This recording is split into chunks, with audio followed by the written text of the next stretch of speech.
Greetings, Valley Explorers. Welcome to a quick guide for Earthborne Rangers, the card game.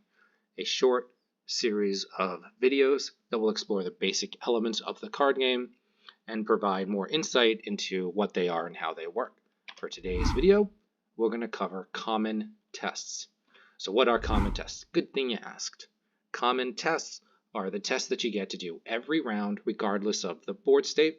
Because you're not doing these tests on a card, you have access to them, and the common test reminder card will explains what they are.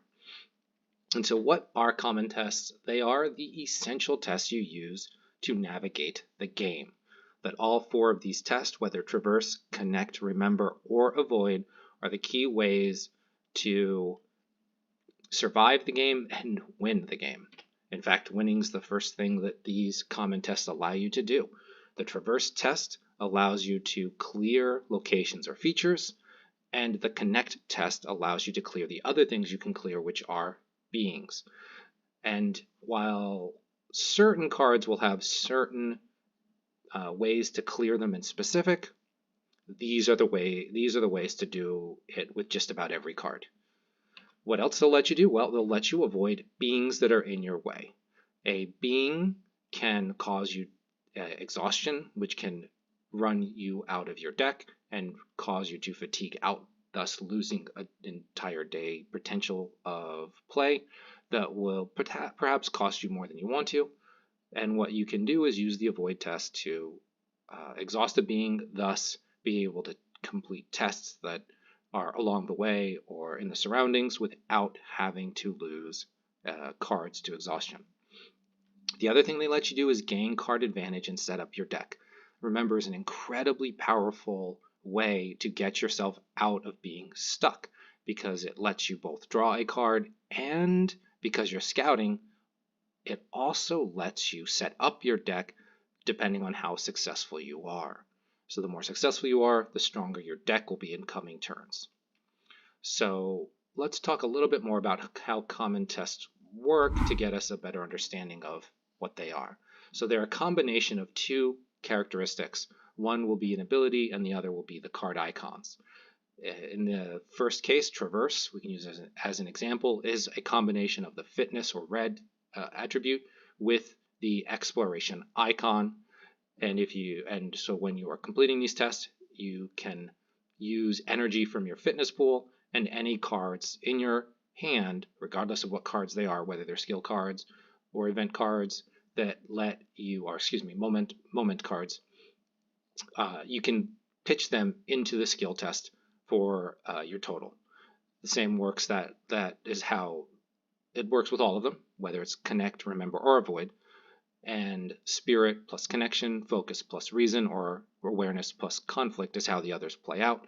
So that when you design your deck, it's important to keep common tests in mind. This way you can kind of like take advantage of your deck to maximize your ability to take common tests.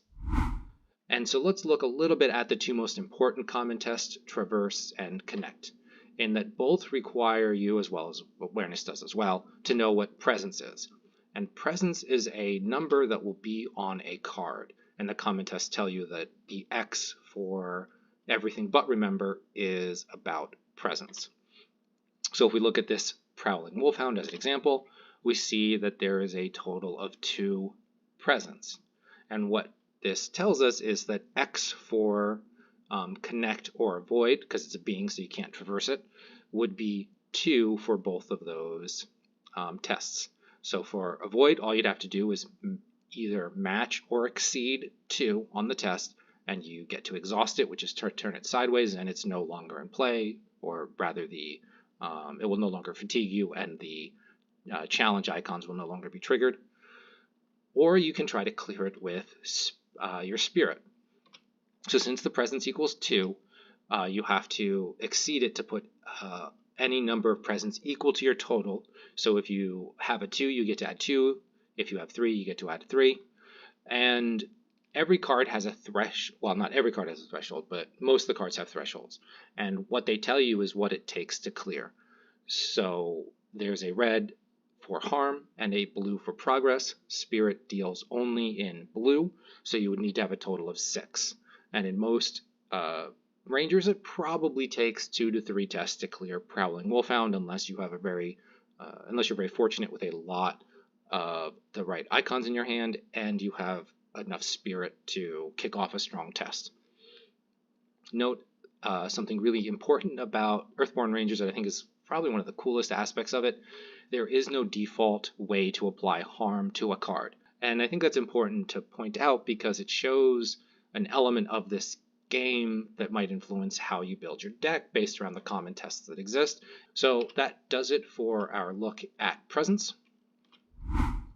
And future videos will look a lot like this. They'll just be short ways to explore some key elements of the game.